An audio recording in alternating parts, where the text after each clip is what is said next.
Ladies and gentlemen, welcome to the Bulletproof Depression Support Podcast. My name is Gary Clinton. Today we've got another episode around me doing some self-evaluation. Last episode I did a depression test. I scored 43 out of 100, and that is a signs of depression. That's what that is. Today is a ACE test. ACE test is very much around your childhood under the age of 18. And if you have got a vast amount of experiences, I mean, unfortunately, I've heard a lot of people scoring all of these. I think it's 13 questions. We're going to get into them questions in a little bit.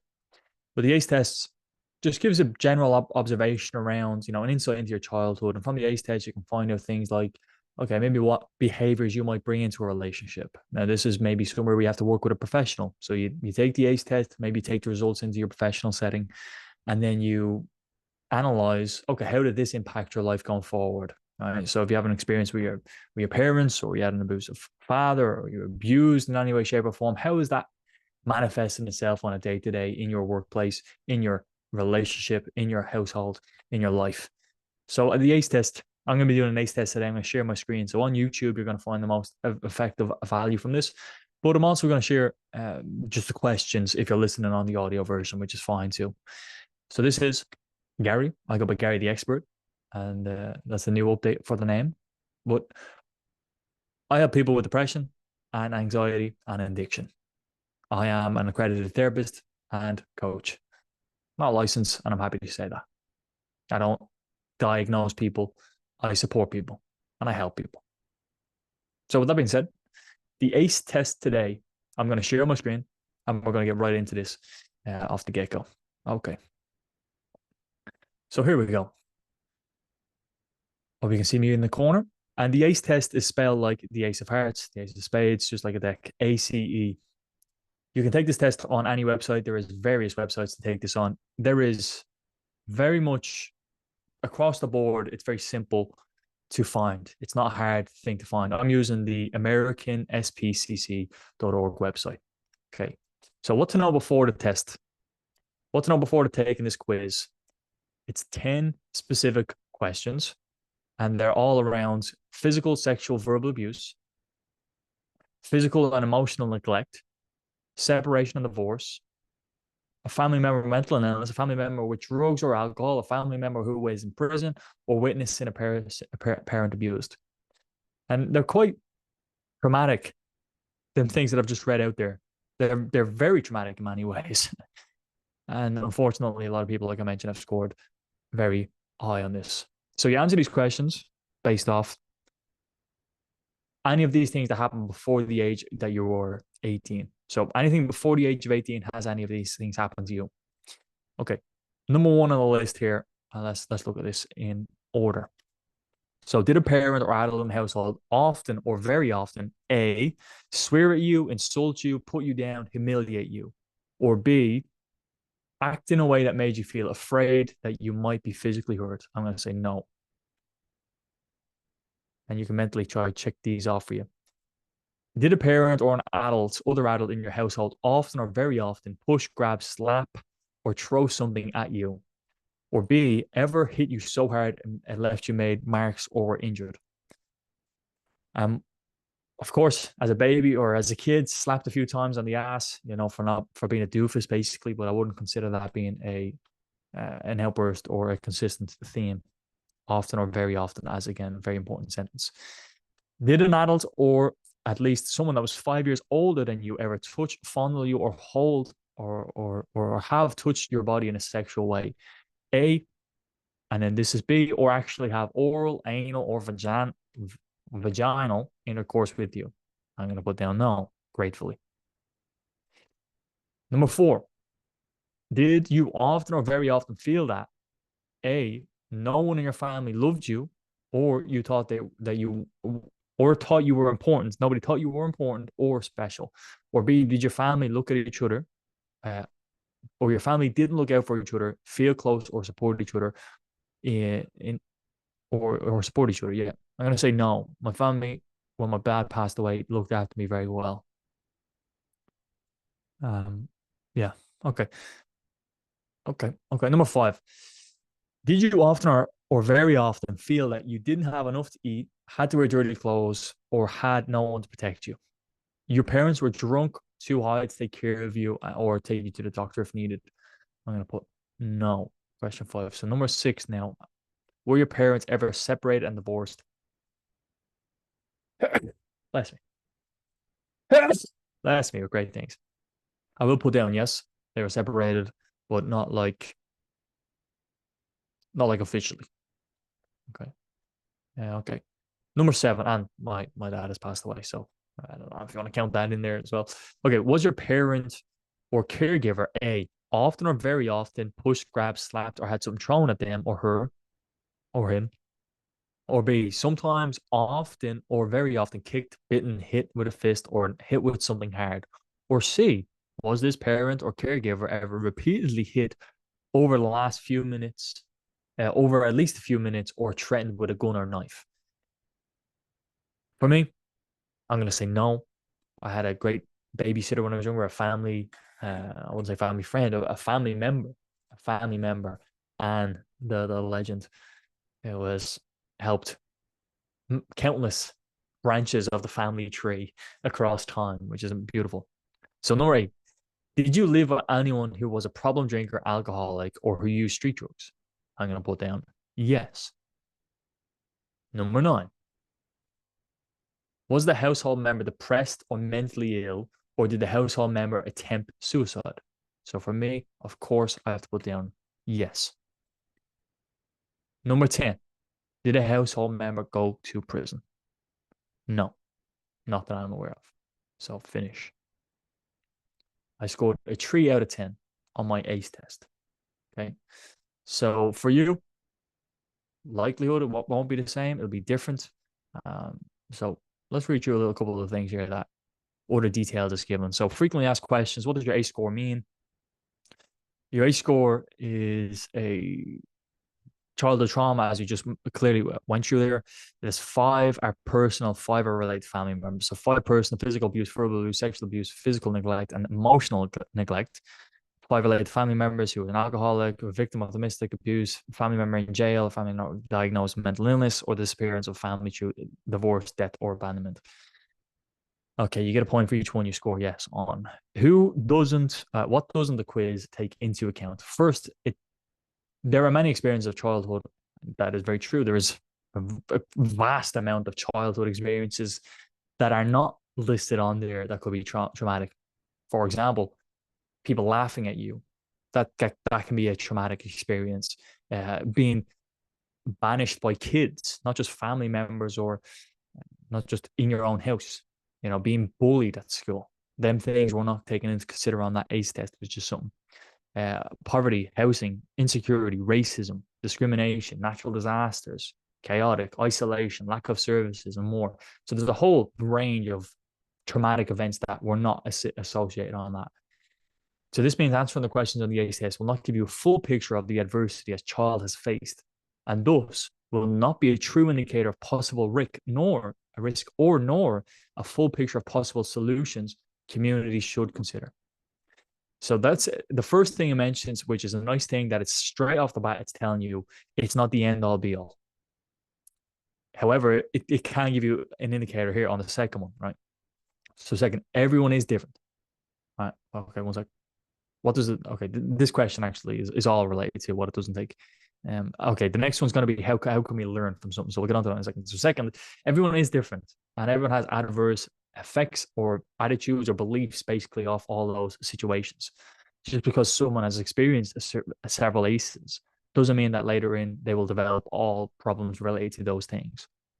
And some children develop resilience, and some people don't. Some people develop, hardships.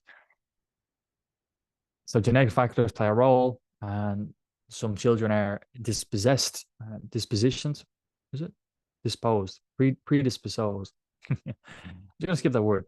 And this is why I summarize some of those sentences because my reading can't be that great sometimes. It's in the lowest class in English class in my school. And the most common factor among children who show resilience is that at least one stable and responsive relationship with a supportive adult, which is and the most common factor among children who show resilience is at least one stable and responsive relationship with a supportive adult. That's interesting, I think. People who show resilience are people who have a strong figure in their life. That's a nice one. Finally, the ACE test does not consider a crucial role in protective factors such as supportive relationships play in buffering the effects of trauma and toxic stresses in child's life, which is very interesting. And just talking about that relationship that you might have that's a very strong relationship for you. If you have that person in your life, it doesn't show how that reduces the trauma over your life. It doesn't show how that's nullified or buffered, as they've mentioned here, the effects of that trauma, which is very interesting as well.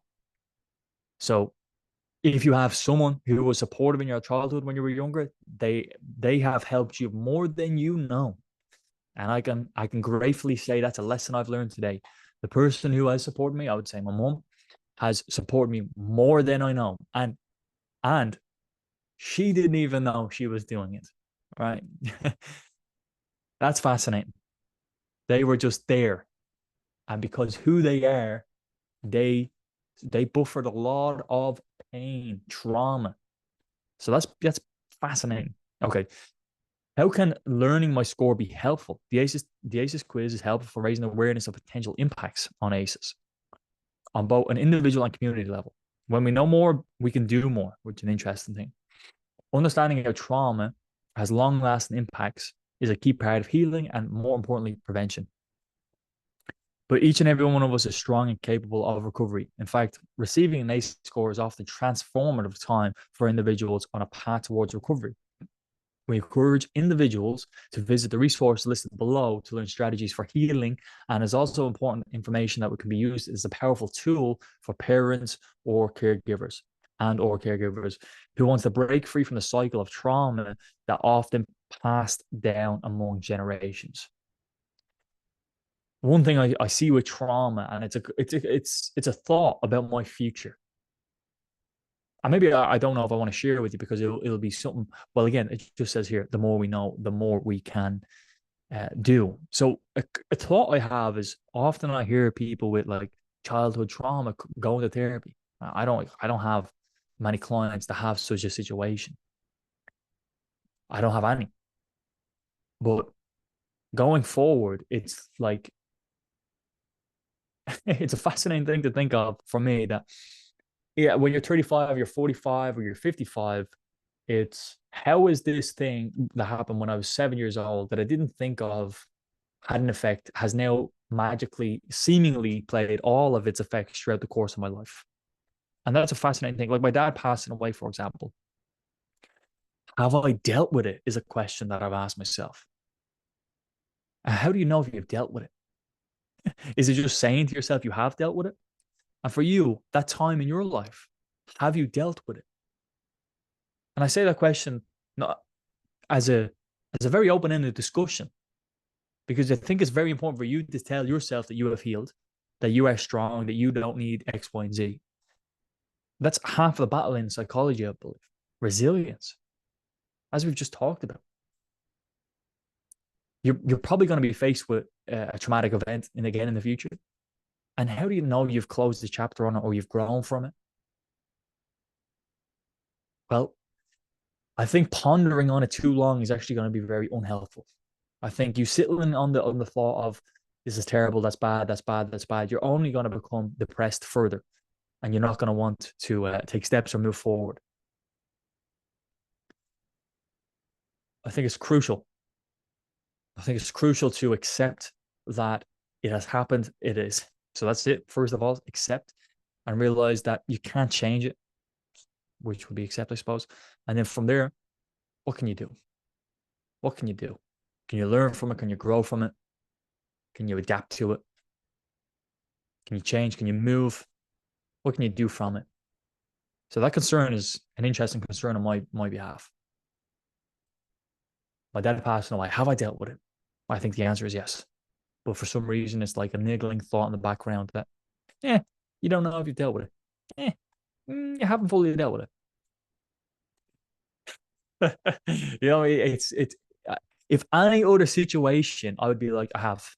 Like if it's such a small or subtle thing, and I'm only saying it's the opposite big is because it's it's not really big, but it's I mean, on the grand scheme of life and things happening in life, parents dying is one of the biggest things based off societal norms and standards.